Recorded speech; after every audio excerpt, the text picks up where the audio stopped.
ating advocacy in terms of corruption na nangyari sa ating bayan. No?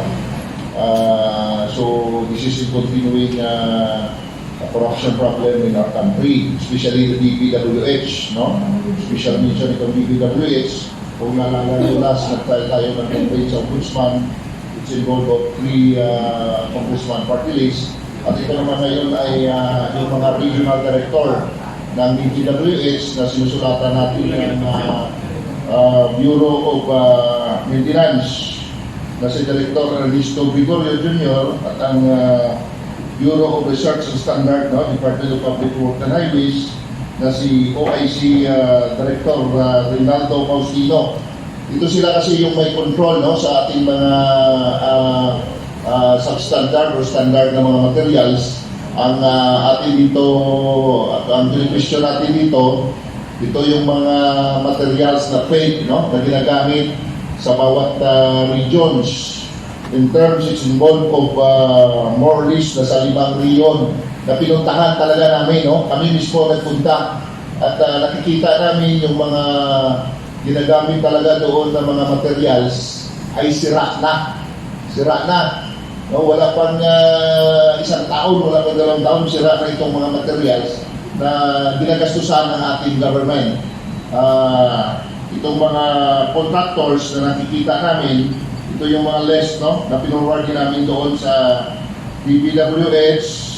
Yung June 20, 2022, no, pinoward natin ang complaint para maimbestigahan nila at hinihintay natin yung kanilang kasagutan dito. No? So, after this, may karapatan naman silang sagutin yung ating sulat sa kanila. Kasi meron tayong ebidensya, kami mismo, ako mismo pumunta sa area at nakikita ko yung mga picturean ko pa yung mga lugar doon na hindi talaga na tuloy itong projects nito. No? May mga post-project pa na nangyari doon sa area.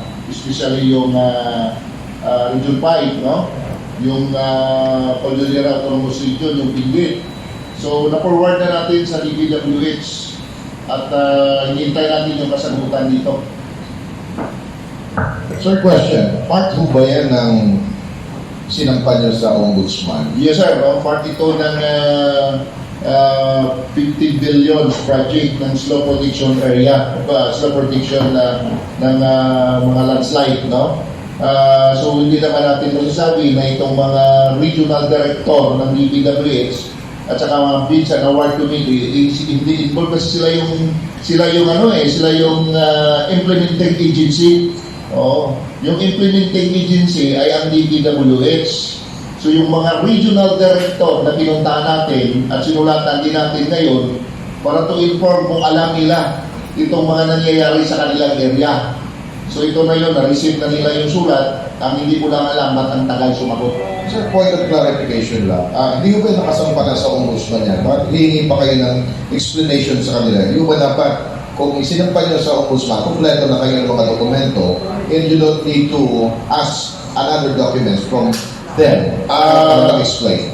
Ang sa Ombudsman, sir, ang na-forward namin doon, kukunti pa lang. Kukunti pa lang. Ang hindi namin alam ngayon, napakalawak pala. Ang nabigay namin sa Ombudsman, isang region lang yun.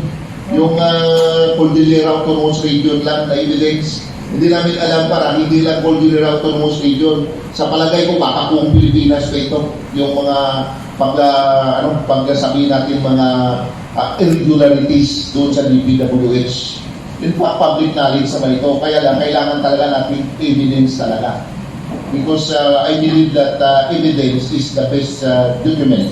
Sir, yung mga minensyon nyo, yung last press nyo yung mga pangalan, Congressman, at saka former Congressman, Yap, Bicol, at saka yung si Garjolan, paliwanag sila sa media, nasasagutin na lang daw nila sa Ombudsman yung kaso sinampan ninyo. At ano po reaction nyo doon? Nire-respitan natin yan, sir. Ito naman ang tamang sagot na sa Ombudsman na kasi yan. So, hindi na natin pwedeng pakialaman yun unless otherwise the Office of the Ombudsman will release the resolution. No? At kung ano pa ang kailangan ng Ombudsman na supporting documents, we are prepared. I am preparing for the request of the Office of the Ombudsman kung ano pang kailangan nilang documents.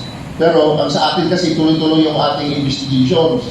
At dito natin nalalaman na napakalawak na pala ito.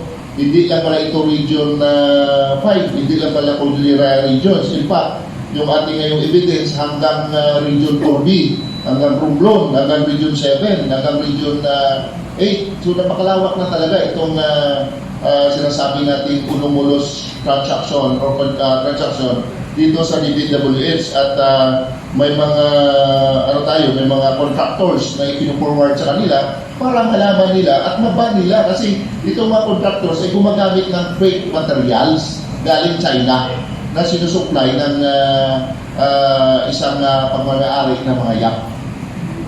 Last question niyo po, na-mention niyo na meron pa kayong ibang pangalan na ilalantad o sasampahan ng kaso. Meron po ba kayong mga mame-mention ngayon kung sino-sino pa ang mga ito?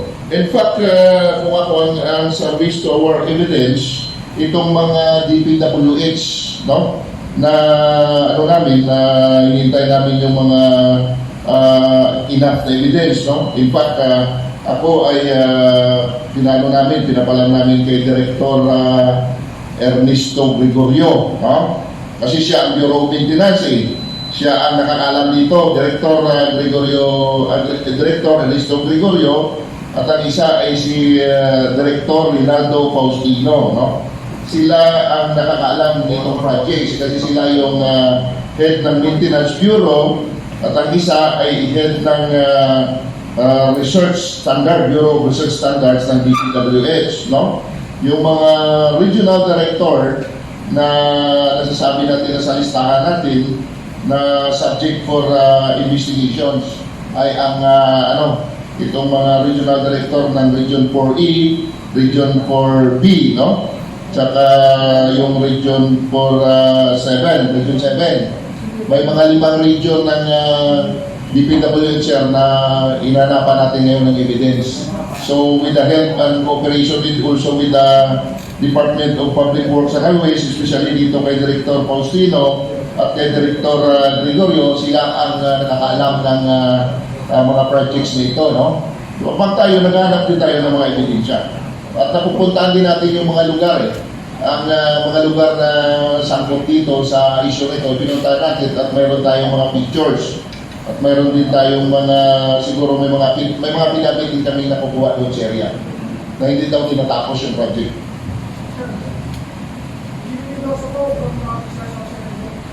Sir, bakit tutok kayo sa mga ito? Nandito na manuaya sa Israel, mga kasada. Wala pa kami doon sa akin mga atek ng ano. Tapos, unti-unti na tutok yung mga kasada ginawa nila. Ito, pinag-investigahan yung pinag-kamo nila sa Quezon City, sa Quezon. At pinag-focus natin sa Quezon City. Nakakalakat na yung mga Mararating natin yan, sir, sa tuloy-tuloy nating investigation, sa tuloy-tuloy nating paghahanap ng ebidensya, mararating talaga yan, no? So siguro yung mga reports na yan ay maghanapan talaga tayo ng ebidensya. Alam niyo naman, magagaling yung mga kalaban, di ba? Palagi nila sinasabi ng ebidensya tayo. Palagi tinatanong, so sa amin sa task force kasanan, ang aming unang ginagawa ay maghanap ng ebidensya. Kaya pinupuntahan talaga namin yung lugar at nangangalap kami ng ebidensya. So ngayon, napakarami talagang ebidensya ang sa amin na ngayon, no? Yung ito lang yung DPWH, June 20 ko pa sinusulatan. In fact, nag-request nga ako sa mga kaibigan natin media na tanongin ito bakit ang tagal nilang magpalabas ng result, no? Ay tinintay namin yung kanilang sagot. Ang tanong daw sa akin ang sagot daw sa akin ng isang media doon na pumunta, hinahanap pa daw yung mga records, ba't ang tagal, no? So, hintayin natin, no? Bigyan natin ng pagkakataon yung director to na magpapaliwanag tungkol dito sa mga issues na tayo pa ang nakaunang nakakuha ng ebidensya.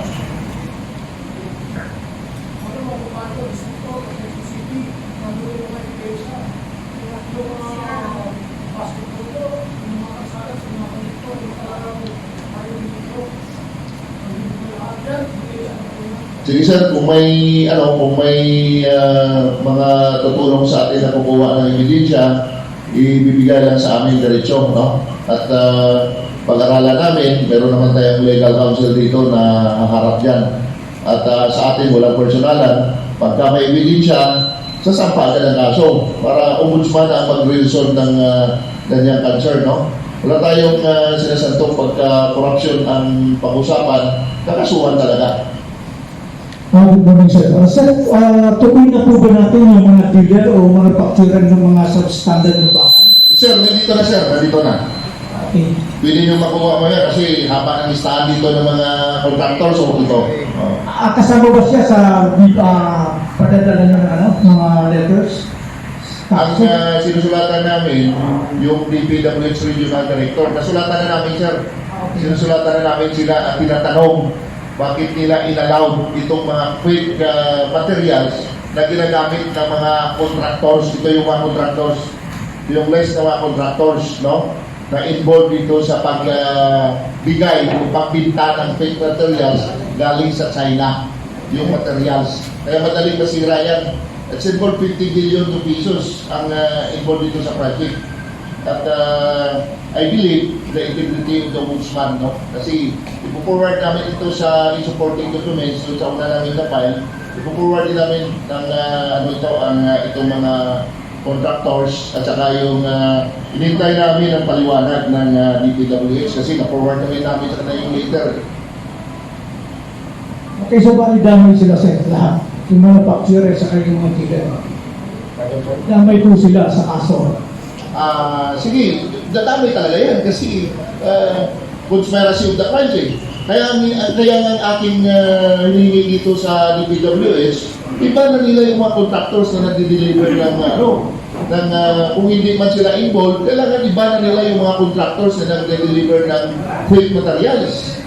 At least to the new administration or the new secretary kasi na-forward na namin eh. June, na-forward? June 20.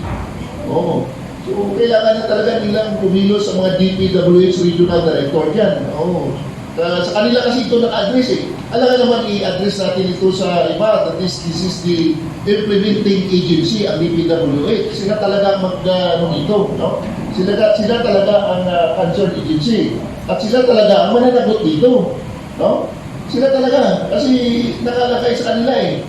Regional Directors, Bids and Award Committee, mga contractors na nagbibinta ng fake materials, ito ang listahan. So sila mismo ang sila mismo mag-address ng concern.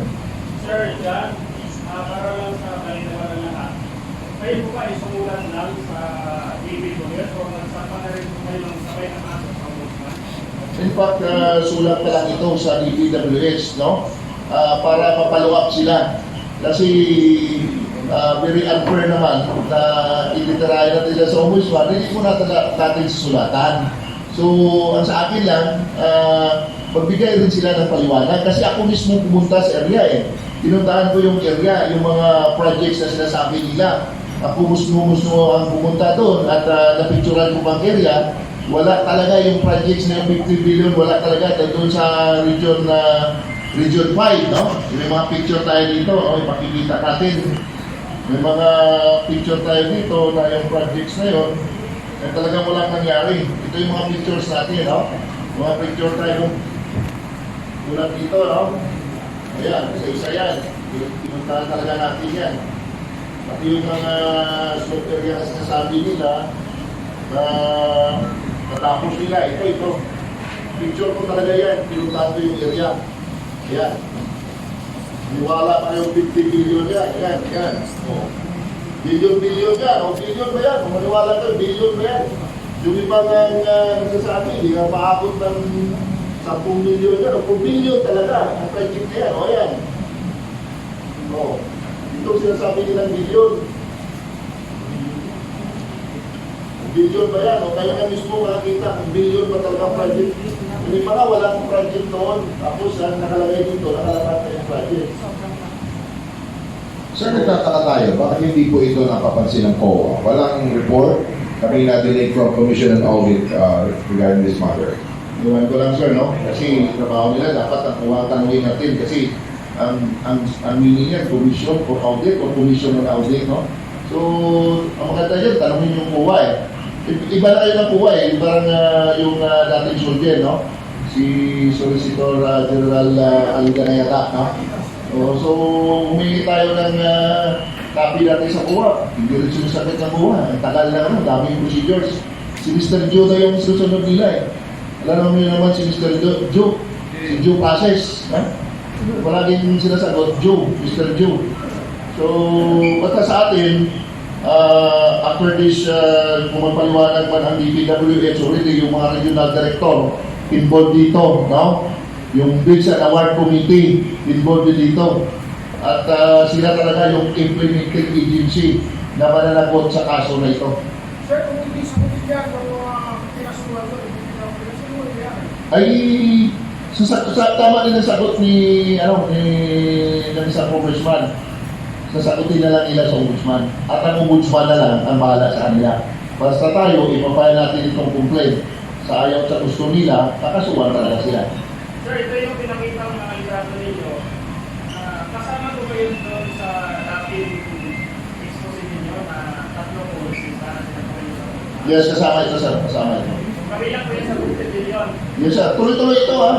Hindi lang ito ngayon, no? Baka buwan-buwan na may balita kayo kasi hindi natin ito titigilan habang nag-uumpisa na tayo. Nag-uumpisa ka lang. So marami pa itong evidence na darating, no? So expect more evidence to come, no? Na tayo na nananawagan din. Itong press con ay nananawagan tayo sa taong bayan, no? Na kung mayroon kayong alam na mga dinaarithlong bidding or mga ilang tao lang ang nakikinabang, ay it's about time, no? Na lumabas na kayo at itong bagong Pangulo natin ay ako naman ang naniniwala sa integrity at sincerity ng ating bagong Pangulo na ma-resolve ang problema sa malawakang korupsyon na pinatamaso ng ating bansang Pilipinas. Sir John, ngayong simpleng mamamayan na lang po si dating Pangulong Rodrigo Duterte, posible po ba yung makatuwang ninyo sa task force kasanag ang ating dating Pangulo? Yes sir, in fact, I am the supporter of PRRD, no? At isa rin ng aming organization na binigyan ng commendation na ina-acknowledge o recognize ng ating mahal na Pangulong Presidente na partner against corruption, no? Kasi 13 years na yung organization namin. At ako naniniwala na suportado pa rin kami ng aming dating mahal na Pangulong Presidente Duterte. Salamat po. Kabilang po ba si dating Secretary na DPWH Secretary Mark Bula sa speaking sa pakikita Depende sa evidence na lumabas sir, no? Kasi bang ngayon, nangangalap pa kami ng mga ebidensya. So yung una naming na-file sa ombudsman, para sa amin, enough evidence. Dito itong mga regional director na ngayon ng mga DPWH at saka mga bids and award committee at ang mga contractors ay ito na yung aming evidence ngayon. So talking about the former secretary, it depends upon the evidence na mag-arise. So hingi kami ng tulong sa taong bayan, no, na out in the open, no, kung may mga projects dyan na makikita nyo na hindi sinunod yung tamang proseso, really yung task force kasana na mag-facilitate ng complaint. Sir, dito mga nakaraan buwan, nag-file ko kayo ng complaint sa ombudsman. Ito sa tatlong konsista, kay Eric Goya, kay Sandy Po, kay Jola. Itong tatlo po ba, after yung samahan ng kaso, sila pa ay sumagot po sa inyo? Naging mag-complete sa inyo? In fact, sir, kami naman wala naman kami dapat pag-usapan, no, kasi it's already forwarded to the Office of the Ombudsman. Doon na lang sila sasagot, no? Kami naman naghahanap pa ng mga additional evidence at ito naman ngayon yung namin na-discover namin, no? Itong mga regional director ng DPWH at ang mga contractors involved na sila mismo ang nag-conspire para magamit yung mga fake materials na galing sa China, no? So may mga evidence na ito prove na itong mga materials ay fake. Okay, hello po. Para po bukas, napakahalaga po ng araw na to. Ito po ay Luzon, Visayas at Mindanao Celebration. Bilang founding president po ng Task Force Kasanag International, ano po ba, sir, bilang iyong assistant with the founding president, gusto po namin iparinig sa ating pong mga taga-media group, ng ating mga partners, yung pong mahalagang araw na isa-celebrate tomorrow. At alam ko po na nandyan din po si Princess Miriam Kiram para po kumbidahin ang ating pong mga foreigners para i-celebrate din yung mahalagang araw na yan, sir. In fact, this is the 13th years anniversary namin bukas, no? At ang aming tema ay ituloy ang laban para sa tulong sa bayan, no? Sa bansa natin, no? So, Princess Kiram will invite, no, sa aming mga international members, no? Siya magpapaliwanag doon about the anniversary namin bukas. Tapos, sir, may second question po ako nga. Ano po ba yung tinatawag natin na kaakibat natin? Yung isang importante official, pinaka-government office na talagang tumitik sa inyo na kayo po ay nagbibigay po ng mga delegates sa mga officers from NCR na nandun po sa SM Manila. Yung Anti-Relief Authority, no? Yun ang aming pinaka-partner, no? Meron kaming memorandum of agreement, kaya yung mga task force Kasanag members is also force multiplier ng Anti-Relief Authority. So, kung makikita ninyo, yung aming mga members and officers ay tumutulong sa ANTA para mapabilis ang aksyon ng ating government, especially in Republic Act 1103 ito, no? Yung ease of doing business. Kailangan talaga yan eh. Kasi kailangan talaga yung ating government is a public service, ng mga tao sa government is a public servant. So tayo ang nasa public at ang mga task force Kasanag ay tumutulong sa Anti-Relief Authority para mapabilis yung maging active yung ating RE 1103 ito. Sir, good morning, sir. Kahit Prosper, ng Gateway Broadcasting System, Davao City. Balik ako dun sa issue ng corruption regarding sa procedure kung paano na-award ang project. So basically, from the congressional budget o yung iba is national, binibigay sa contractor, tapos pinapasa pa nila sa subcontract. Diba? So hindi ba tatamaan itong mga ito? Of course, no? Kasi sabi ko nga, itong kilo-kilo nating evidence is enough, no? To prove. At saka siguro, kahit sinong tanongin bata, no? This is public knowledge. Itong ginagawa ng ating DPWH. Kaya lang, it's about time kasi may evidence tayo. In fact, itong ebidensya natin, isang taon na namin itong iniipon. Napakahirap kasi umanap ng ebidensya. Kasi pag tumanong ka sa kanila, wala silang may bigay. Wala silang may bigay talaga ng ebidensya. Yung pupunta ka ng opisina ng DB, baka hindi ka pa entertainin doon eh. Ituturo ka doon sa central office. Pumunta ako ng Butuan City, inausap ko yung isang director ng DPWH. Nagsulat pa ako sa kanya, ang sabi sa akin, central office lang daw ang makabigay ng documents. Ngayon, central office na yun sinulatan natin. Tingnan natin kung magbigay ng evidence. Pero kahit hindi sila magbigay, may nakuha na tayong ebidensya. No? So, itong sa akin lang is to inform the public na itong ginagawa ng Task Force Kasanag for the benefits of our nations. No? At saka, this is not part of the Task Force Kasanag. Laban natin ito lahat. No? Ang sa akin na sinasabi, ang katuwang ko palagi laban sa korupsyon ay ang media. Kasi public information lang kailangan dito eh. Mr. Chong, magandang umaga po. Emil Carion po, TV producer. Dito na lang nakapagtanong ko. Sir, itatanong ko lang, gaano po kayo kaseryoso dito sa ginagawa ninyo? Kasi yung ginagawa ninyong Kasanag ay liwanag para sa gobyerno. Hindi po ba? Eh baka po maubusan taga-gobyerno yung mga appointive at saka elective. Ilan pa kaya ang matitira na hindi corrupt? Totoo yung katanungan mo, sir, napakagandang tanong yan, no? Sabi ko nga, habang may corrupt yan, may Kasanag, no? Public knowledge naman talaga yung government na walang masabi natin straight yan. Pero sabi ko, yung laban namin for more than 13 years na yun, no? Hindi may iwasan talaga na walang agency, na walang ganon, no? Pero sabi ko lang, sana masasabi ko, hanggang nandyan sila, nandito kami. If there is imposition, there is an opposition. Kami talaga, yung laban talaga namin, we are against corruption. No? Mula po sa hepe, hanggang sa janitor, hanggang sa nagbabantay ng parking ng taga-gobyerno, taga-elective position, ay corrupt po. Kung hindi highest level, middle level, lowest level na corruption, ay hindi pwede sabihin ito sa programa ko, baka marinig ng marami. Tayo-tayo lang nakakarinig na yan eh. Baka po maubos ang taga-gobyerno, sir. Sa tulong ng media siguro, sir, kung maubos sila, ako naman naniniwala, sir, may mga positive naman, may mga sinasabing fresh graduate ngayon. Kaya palagi kong sinasabi, kung maubos sila, may papalit talaga yan.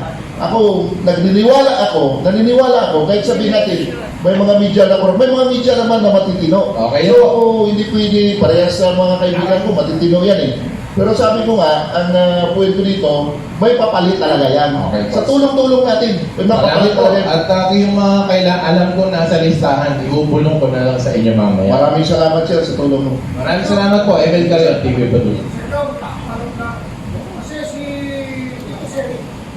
Bulgar na mga sekretary, undersecretary, assistant secretary, nasa po sa Swagger, at kasama rin ang commission ng posto. Wala bang naging Magandang suggestion yan.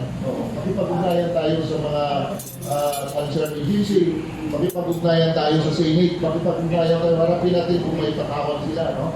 Kailangan talaga kasi ito hindi matago, kasi hindi ito maubos. Hindi ito maubos, kaya ng sinabi ni Sir Carion, no? Mula sa, sabi niya kanina, mula sa janitor, hanggang sa pinakahipi, may involvement na korupsyon, sabi ng ating isang kaibigan kanina, no?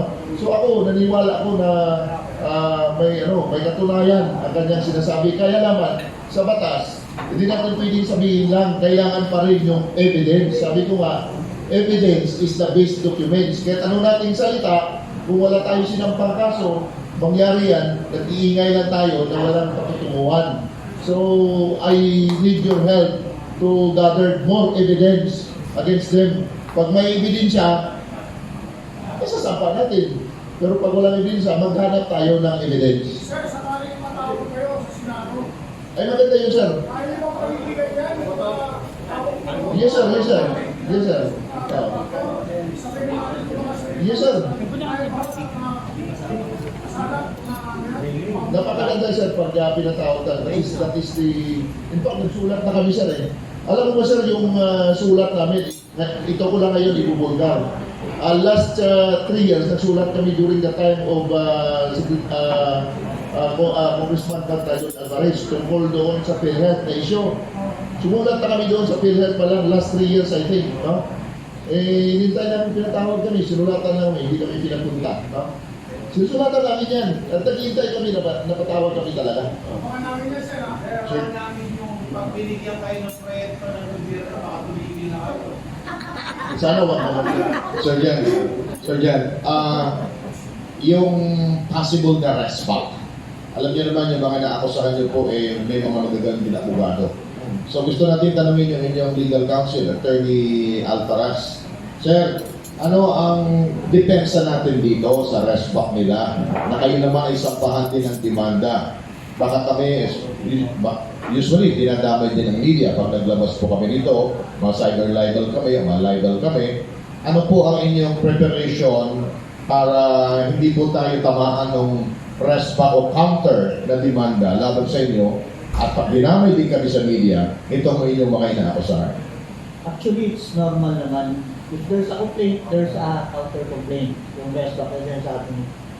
And based naman dito, hindi naman kami kakandak ng press conference kung hindi namin i-mention yung mga pieces of evidence that we have gathered. So, if we are in the truth, I believe, wala dapat tayong katakutan.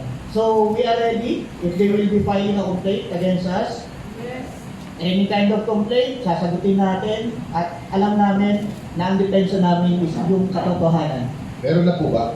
Nasampahan na ba kayo ng demanda nito ninyong mga binubulungan? So far, si Founder, ang dami-dami na. And I am here as one of his legal counsels. We have also other lawyers na tutulong din just in case na filean kami ng kaso. And si Founder naman, ready naman to eh. We have our defense din. Kapag sinampahan kami, mas mabuti nga at lalabas yung katotohanan. Yung mga private po kasi yung binabanggit dito na hindi lang po yung mga nakaupo as government official.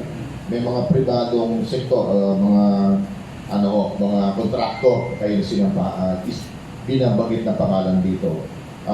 Nag-react na ba sila? Kayo may nakatanggap ng counter demanda o counter sa reklamo nila sa inyo? Well, in fact, sa mga contractors, wala pa naman tayo pinanggit. In fact, yung mga regional directors na pinoward natin, na sila mismo ang mag-conduct ng investigations, no?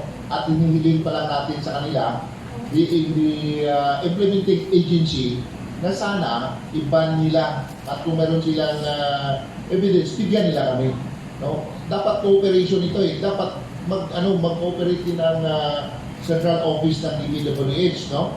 At bigyan tayo ng enough evidence. Kasi silang tinatanong natin dito eh. Wala tayong pakialam sa private contractors. Ang sa atin lang DPWH ang tinatanong natin. Kasi sila lang ang nakakalam at sila rin nagbigay ng sila nagbigay ng basbas kung sino pinapanalo nila diyan.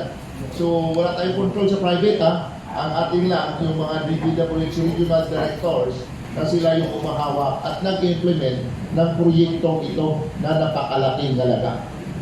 Hello, follow-up lang po. Sir, meron na rin po bang nagtangkang makipag-ayos sa'yo, ayusin kayo? Anong klaseng ayos, sir? Kasi dami ayusin. Kasunduan. Kasunduan. So para more than, sabi ko nga 13 years na, sa dami na rin kasong binabato sa akin, no? Siguro may mga text din na nananakot, parang normal na yan, no? Panangalian, parang ang dami na rin yan, no? Pero sabi ko nga, tama yung sinabi ni Atty. Yung totoo lang, ang katotohanan lang naman. Hindi naman malayo yung trabaho ng media at trabaho ng task force kasalan. Pareha lang tayo nagpapalaganap ng katotohanan. No? Totoo lang. What is right is right. No? Thank you, sir. Sir, kay attorney na lang siguro may question ako. Sir, regarding this mga evidence na sinasabi ninyo na napakarami kayo diba? Positibo ba? Konkreto ba na may papanalo natin yung kaso ko sa mga nabanggit ninyo? Kasi minsan, yung mga, yan ang mga evidence na makikita na, pero makakalusot pa rin. Actually, iniiwan natin yan sa ombudsman and sa Senado. Kasi hindi naman natin pwedeng sabihin na 100% mananalo tayo. Because they also capable sila na mag-hire ng the best attorneys in the Philippines, the best attorneys abroad, and international lawyers. So, ang atin naman, kaya nga tayo humihingi rin ng tulong sa medyas and other individuals who have personal knowledge regarding these anomalous transactions for us to help and solidify our evidence and fight against them, those corrupt officials, na mapapatunayan natin na beyond reasonable doubt that they are really liable and they have committed such acts and offenses, such as corruption. Sir, dalawa lang yung tanong ko, Attorney and Sir Jan, with regards sa advocacy ninyo, mayroon na bang ginawa kayong parang negotiations with present administrations kay PBBM? At saka may coordination na ba kayo sa PDCC, yung Presidential Anti-Crime and Corruption? In fact, for the last 3 years, naging partner namin siya yung Presidential Anti-Corruption Commission with Sir Grego, no? Naging coordinating kami, nagpa-coordinate kami sa kanila. Hindi lang sa PCC, sa ARTA, sa DILG. In In fact, marami na rin kaming nakasuhan. So, ayaw ko lang i-mention yung iba kasi nasa court na prejudice tayo doon. Pero marami na rin, marami na, kung tingnan ko, napakarami na talaga. Sir, I came from Mindanao, Davao City po. Marami pong mga problema doon, especially sa DPWH. Ang daming problema doon na talagang, kung sabi ka, only in the Philippines. Hindi ko lang sasabihin yung detalye, but if you can see our place doon sa Davao region, may area ko doon na talagang sabihin dito. But sana mapuntahan ninyo, makita nyo yung lugar mismo. Kung gaano kalaki yung budget ng DPWH, pagdating doon sa baba, walang nangyari. Yan po. Tama yun, sir. Kaya sabi mo, public knowledge na ito eh. Ang ginawa natin ngayon is preliminary pa lang. Itong ginagawa ng aming organization, this is only a preliminary. Meron pang susunod-sunod dito, no? So, abangan na lang natin yung next chapter. At sa tulong nyo, sa tulong ng ating mga media groups, no? Ay baka sakaling mabawas-bawasan ang mga abusado at ang mga corrupt sa ating government. Kaya ako, sangayon ako sa sinasabi ni Sir Carion na galing sa mula sa janitor hanggang sa pinaka-chief daw ay may involvement sa corruption. Naniwala ko dyan, kaya lang ang batas ay nagsasabi na evidence first, no? So tulong-tulong tayo sa paghahanap ng ebidensya at kung mayroon mang ebidensya ay tatanggapin natin at i-review natin saka natin kakasuhan na naman. Thank you, sir. Hello. Okay. Additional information po para po sa Task Force Kasanag. Ang ating po mga media partners, meron po tayong pinagmamalaki dito na Task Force Kasanag Media Broadcasting under ni Mr. Cali Grospe. Sir, kapag pa mga may inquiries daw sa mga problema, kaya daw bang ipasok sa programa ng ating TFK? Basically, meron tayong Kasanag Action Center at si Atty. Eugene ang bahala doon. Nagadabaw din yan. Okay. Magandang umaga po. Luisito Santos, reporter po ng GMA, DZWB. Congratulations po sa task force sa anniversary po ninyo. Thank you, sir. Siguro naman ko pa lang naitanong na kanina, pero hindi na ako ng statement po ninyo. Ano siguro ang inyong mensahe sa administrasyon ni Pangulong Bongbong Marcos? Kung nung nakaraang administrasyon, pinangako ni Pangulong Duterte na pupuksain, yung pupulbusin ng korupsyon, pero may mga nasilip po tayo, ang task force, di ba? May mga nakasuhan. Ngayon po, ano po ang inyong inaasahan at ano yung inyong mensahe sa ating Pangulong Marcos? In fact, ang Task Force Kasanag ay naniniwala at buo ang paniniwala na yung ating nakaupo na administration ngayon ay sincere, no? Sincero at kayang labanan itong problema ng ating bansa. Kami buong pusong naniniwala sa kakayahan ng ating bagong nakaupo na presidente na itong problema sa korupsyon na palawakan na sabi nga ng former president, buksain. At kami naman ay naniniwala na may nagawa rin may nagagawa din ang dating presidente. So ito ngayong nakaupo, kami naniniwala with your support, with our support, tulong-tulong tayo, hindi lang ito problema ng presidente. Problema ito ng buong bansa, ang korupsyon. So sa tulong natin, naniniwala kami na ang bagong nakaupo ngayon ay kaya at may kakayanan na puksain itong ating problema sa korupsyon. Sabi ko nga, dagdag ko pa, yung problema ng ating bansa ay hindi ekonomismo, sosyalismo, idealismo, tayo mismo. Kasi kung hindi tayo tutulong, walang mangyari. So, it's about time. Tulong-tulong tayo, no? It's better to help, no? Sabi nga nila, stop complaining, do something. Yun ang stand ng Task Force Kasanag. Tulong-tulong tayo. Kami ay voluntaryong nangunguna para sa problema ng bansa. Imagine, almost 13 years na namin nilalabanan ito. Marami na kaming kalaban talaga. Kaya sabi ko sa mga members namin, expect more enemies and not expect more friends. Kasi yung mag-advocate ka talaga ng corruption, ako naniniwala na may katotohanan ang sinabi ni Sir Carion, no? So, expect more enemies and not expect more friends on this advocacy. So kami naniniwala na yung nakaupo na presidente ngayon ay may kakayahan na puksain at tapusin itong problema sa korupsyon. Thank you very much, sir. Magandang umaga po. Jay Magdagala po ng Radyo Pilipinas. Sir, una po sa lahat, may nabanggit kayo kanina na you're still gathering evidences sa mga i-present mo. Pero meron ako kayong mga currently hawak na. Yes sir, meron na. Opo. And clarify ko lang kung gaano ho ka-airtight, sabi nga, yung kaso na inyong iyahain laban dito sa mga inirereklamo ng mga isa. Napakalakas sir. Napakalakas. Kasi ako mismo, kasi sa kaso, you have personal knowledge. Ako mismo pumunta sa area at ako mismo ang nagpicture at ako mismo ang nag-iimbestiga. So kung tatanungin ako mismo ang witness against this person. So napakalakas ng ebidensya para sa akin. At naniniwala ako sa integrity ng Office of the Ombudsman na hindi tayo tatablahin doon. At naniniwala ako na aakyat ito hanggang sa Sandigan Bayan. Sir, curious lang, sa isang taon ng task force kasama. 13 years, sir. 13 years na. Sorry po. Sa 13 years po ng task force kasama, ilan na po yung mga nakasuhan ay pakulong ng mga government officials?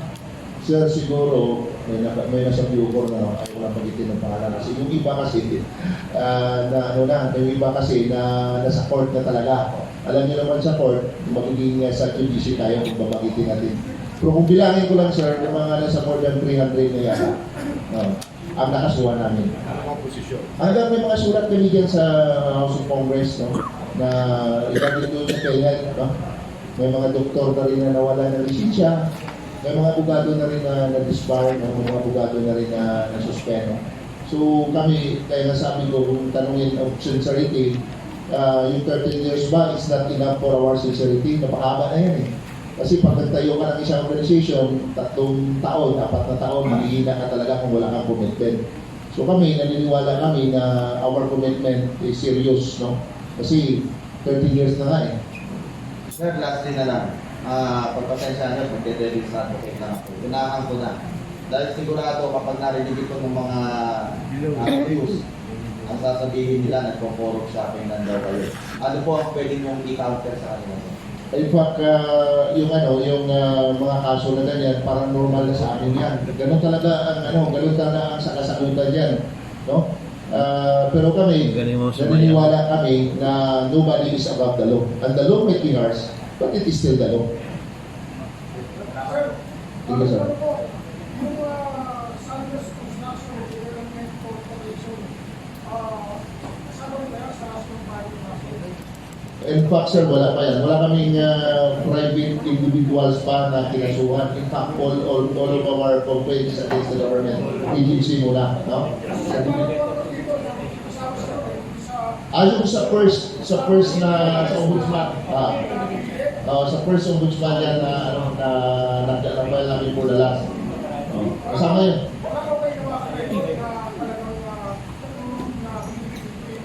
Meron sir, meron kami.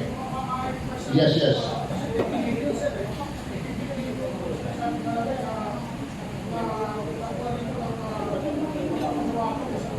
Meron na sir, meron tayong hawak na ebidensya na doon yung kinuha yung mga equipment, yung mga materials.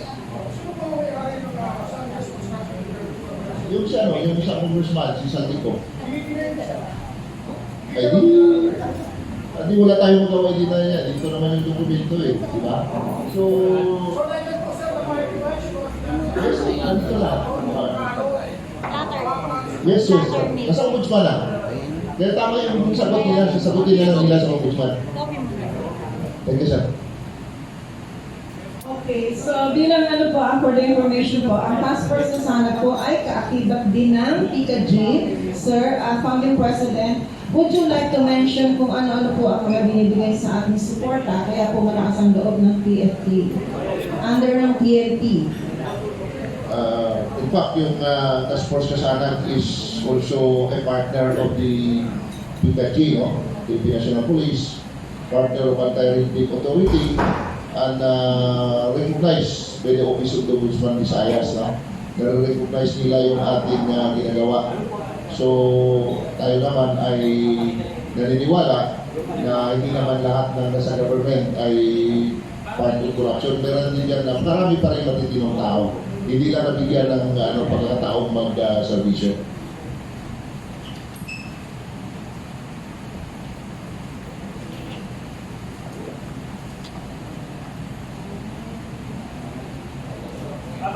Pabigyan mo muna natin ng pang-off sa ating mga picture na i-email mo.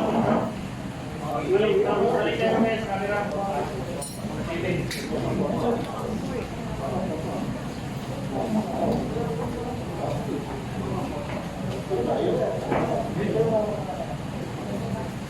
Boto ah.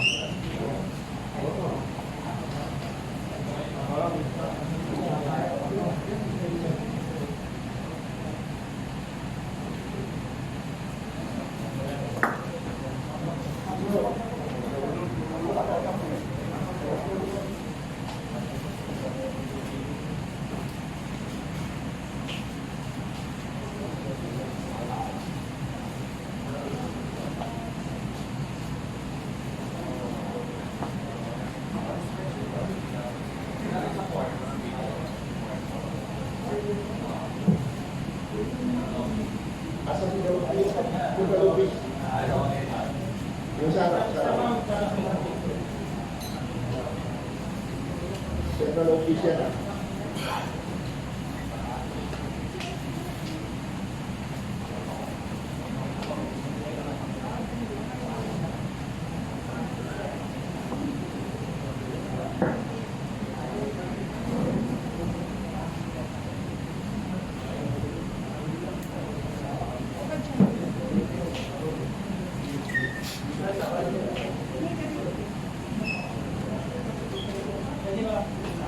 Dalawa yun, isa.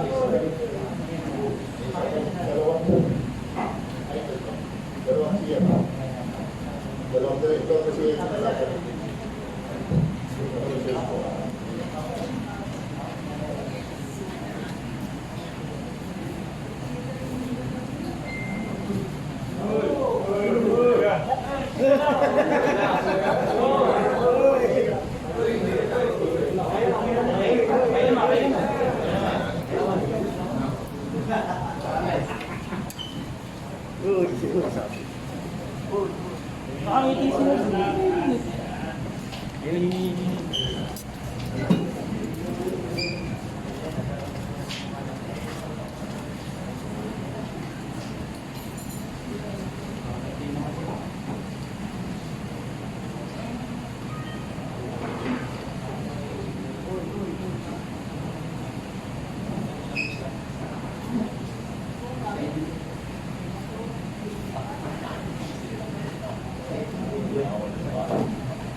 Actually, context ko galing mismo kay dating Presidente Duterte. Some time ago, meron siyang binanggit doon na ang maraming sindikato sa gobyerno ay mga direktor. Kaya sabi niya, karamihan sa direktor mas mayaman pa sa Presidente ng Pilipinas. Kaya lang, ang problema nito, itong direktor ito ay protektado kasi sila ng Civil Service Commission kasi karamihan doon ay wala nakatalang India. Kaya kahit sila maging presidente at mga cabinet secretary, hindi sila basta-basta nagagawa. Paano sir, ito sir, sa dami sir itong ahensya ng gobyerno ng maraming direktor, libo-libo to eh. More or less, tanong sir, mga ilan na kaya yung estimated na ako natin na pinupunteriya natin ngayon ng mga directors na katulad yung sinasabi ng presidente. Dami siya. Dami talaga. So gawa natin ang paraan yan. Basta ebidensya lang yung aming hinihintay. Ayun.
Ganyan, pakikita ko po yung